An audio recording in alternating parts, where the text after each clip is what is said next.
veľmi rád, že sa tu bavíme dnes o memorande, kde budú podpísaní dvaja ministri, pre mňa to má veľkú váhu.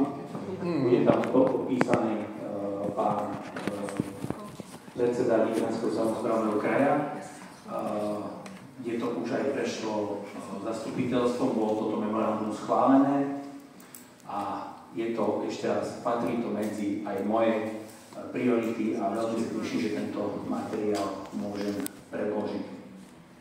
Ale toto memorandum je vypracované v súčinnosti obchvat mesta a realizácie Industrial Parku a preto ho nemôžem podporiť. Ďakujem. Ďakujem pekne.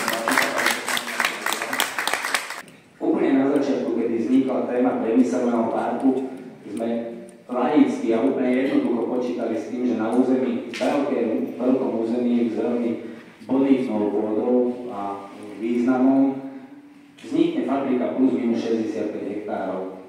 Jednoduchou matematikou sme zistili, že na daniach vie mesto Šurany získať plus minus 1,2 milióna eur každoročne. Skúste si predstaviť, 1,2 milióna škôlky, 1,2 milióna chodníky. A pôjdeme po 5 rokoch, budeme rozmýšľať čo? Nemocnice. Čo? Skatepark? Čo? Postavíme si vlastnú nemocnicu? To sú to je... Pre tých zamestnancov. Prosím vás, nevyužujte. Teraz sme potom sa rozpali. To je 1,2 milióna každoročne. Tieto všetky výhody, ktoré poskytuje Industrial Park, zamestnanosť, tok peňazí, nepreváži na miske to, ako je ohrozený ľudský život. Je vyhlásený nikto rozprávy, ukončujem rozpravu a poprosím návrhu komisu, aby prečítal návrh uznesenia. Ďakujem. Mestské zastupiteľstvo v Šuranoch schváľuje uzatvorenie memoranda o spolupráci. Páči sa, hlasujte o tomto návrhu.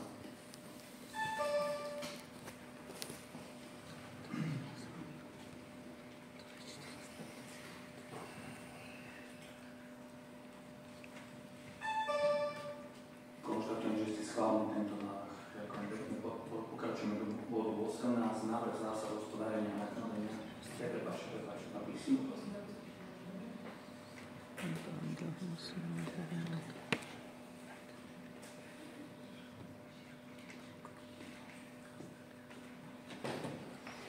Takisto, nech si tam máme nejaké vrty, len spodné vody, či sa nedostávajú tieto látky do tej spodnej vody. Trvalo na to mesto, to by ma zaujímalo. A keď nie, tak potom prečo?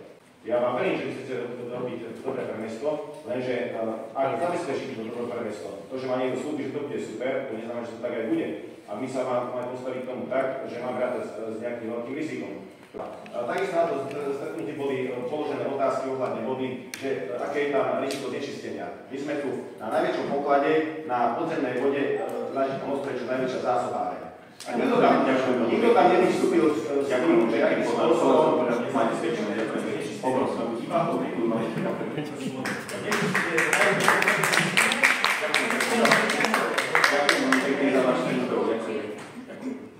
Páči sa, pán. Páči sa. Najprv by som mal dve poznámky pánovi poslancovi Rampašekovi. Ty si tu spomínal o tom, že tu znečistené prostredie je už dosť Kalex, STS, Caritex. Ak je toto argument na to, aby ste sa dotiahli ďalšiu fabriku, ktorá to ešte viacej znečistí, tak to sa celkom nestáva. Neviem teraz, či je Novozámsky okres alebo Nitranský kraj patrí k oblastiam s najvyššou úmrtnosťou na kardiovaskulárne a nádorové ochorenia. Pani doktorka by to mohla potvrdiť. A potom odborníci. Ty si sa pýtal odborníci, ktorí majú obavy, že by si chcel počuť. Oni by aj vystúpili. Ale takisto, ak sa ty bojíš nejaké šikany, oni sa boja perzekúcií zo strany mesta. No a mám jednu otázku na vedenie mesta. 25.8. okresný úrad Nové Zámky, odbor starostlivosti o životné prostredie vydal rozhodnutie zo zisťovacieho konania o veci Industrial Parku. A mňa zaujíma len jedna odpoveď, a na to nepotrebujete ani odborníkov. Odvoláte sa voči tomuto rozhodnutiu, alebo nie? Stačí áno, alebo nie, nemusíte mi tu rozvádzať žiadne odborné veci, keď neviete. To je všetko. Ďakujem pekne. Ja som Slovák a vždy budem Slovákom. Budem si stáť za svojou pôdou, nikomu to nedám. Povedal som starému otcovi, táto pôda bude naša. Ja som nenizný milionár, ale ja ju nepredám žiadnym Dánom, Nórom, Holandianom, nikomu. Viem, prečo sa to deje. Musím čítať medzi riadkami a to aj robím. Lebo informácie je veľa informácií, sú zavádzajúce, ale neexistuje, aby som ja túto pôdu svoju predal. Takto vám hovorím. Máte odo mňa 1 000 000 eur za tú pôdu, kupujem ju. Ďalší 1 000 000 vám dám na rozvoj Šurian a na rozvoj turizmu ďalší 1 000 000. Môžete na mňa pozerať ako na blázna. Je to môj projekt. Ja som vám to dneska slúbil. Do mesiaca to tu máte. Tu vám hovorím.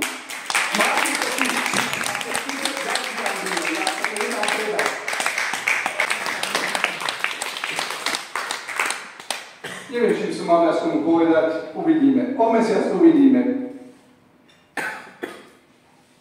Stačí toľko peniazí? Alebo ešte pridám 1 000 000? Nech sa páči. Je pravda, že keď ste neschválili predaj pozemkov, tak prišli Číňania, ktorí sa správali veľmi arogantne a tvárili sa, že Šurany sú ich.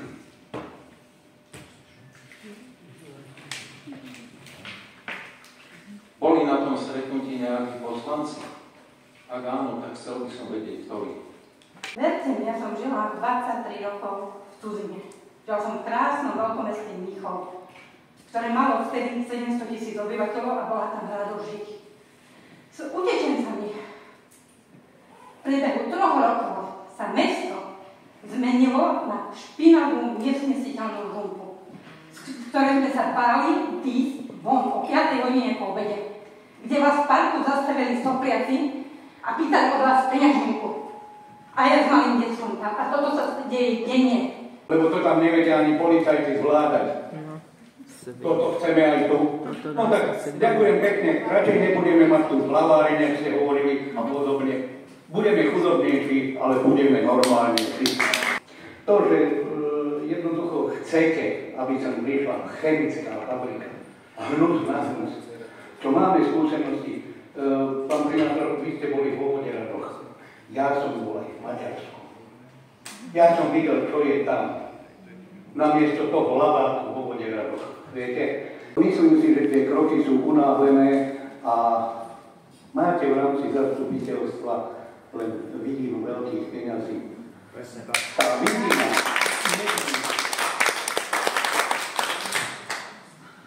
Mám jednu otázku teraz na pána poslanca Ramparta. Mám 72 rokov, prešiel som v živote všeličo, ale vy ste tu viackrát povedal, museli sme.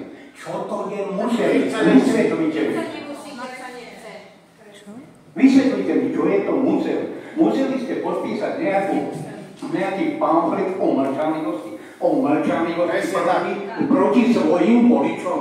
Však to je k smiechu, prosím vás. Juráši. Museli, slovo museli, to nerozumiem. Ďakujem pekne. Ďalšie, jak ste tam rozprával pán poslanec, vyhrážky pre poslancov a tak ďalej a tak ďalej. Kto sa vyhráža? Však teda, keď sa vám niekto vyhrážal, podajte trestné oznámenie. Nech polícia zistuje, kto vás nechce. Rozprávate, budeme mať koľko peňazí, materské školky. Pre koho budeme tie materské školky stavať? Pre tých cudzincov. No, jedine tak. Takže, vážený, neviem. V ďalšej etape ste povedali, že ste sa tu s pani poslankyňou dobre, že nepohádal. Nemáte informácie. Ale ja som aspoň toho názoru. Najprv si pozistujem veškeré všetky informácie, aké to má výhody pre našich občanov a potom budem predávať. Už keď predám a získam informácie, už nebudú nič platné. Takže mám za to aj s tým memorandum, čo tu bolo, ak som dobre počul, tak obchvat Šurian sa má stavať v 48. Takže dneska, keď sa detko narodí, tak možno tu bude sedieť ako poslanec, ak to budú schvaľovať. Však to sú Veci, ktoré nedávajú absolútne logiku. Tým pripomienkam pracovali sme na tom veľmi dlho. Už jedna je dnes je už odhlasovaná, bol to obchvat, ako opakujem, že sme sa na tom všetci zhodli, od vedenia ja, od poslancov, od úradu, ten obchvat bol potrebný, takže to bola naša pripomienka. A teda bolo to zapracované, vidíte memorandumy na svete.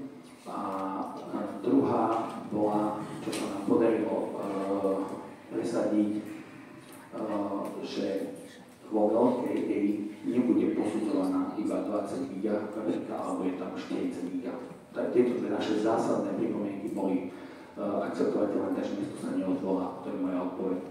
Ďakujem veľmi pekne, prajem šťastnú cestu domov. Neodpovedal na nič. Na nič. Jak vždy. Ste zástupcovia ako obyvateľov alebo tých fabrík? Tých fabrík. Jedno ľudí si podpisovať žurnálom proti tej fabrike. Vaše vlastné, aj 5% proti vlastné. Táto diskusia by bola ale jak by bola. Keby to bolo tak prebehlo, ako u nás,